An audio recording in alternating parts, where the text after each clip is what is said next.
subscribe to our channel by clicking the subscribe button. Click the bell button and enjoy the latest uploads from our channel.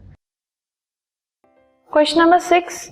D and E are points on the sides AB and AC respectively of triangle ABC. इन दोनों के ऊपर points हैं.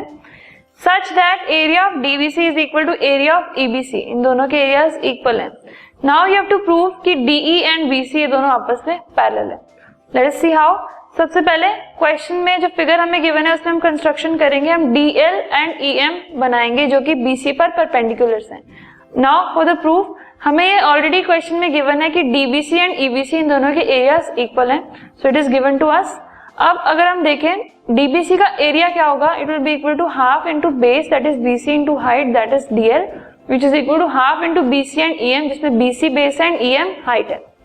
Fine. So इससे हम ये कह सकते हैं कि DL एंड EM ये दोनों इक्वल हैं क्योंकि हाफ से हाफ कैंसिल हो गया एंड BC से BC कैंसिल हो गया. अब क्योंकि DL एंड EM दो डिस्टेंसेस हैं, ठीक है, बिटवीन टू गिवन पॉइंट्स, दो पॉइंट्स हैं जिनके बीच में डिस्टेंसेस हैं DL एंड EM. एंड अगर ये दोनों डिस्टेंसेस इक्वल हैं तो हम ये कह सकते हैं कि जो लाइंस हैं BC एंड DE ये पैरेलल हैं बिकॉज जो डिस्टेंसेस हैं इन दोनों के बीच में, ये दोनों अलग अलग पॉइंट्स पे, डिफरेंट पॉइंट्स पे डिस्टेंसेस जो है ये इक्वल है. So that means we can say that DE is parallel to BC.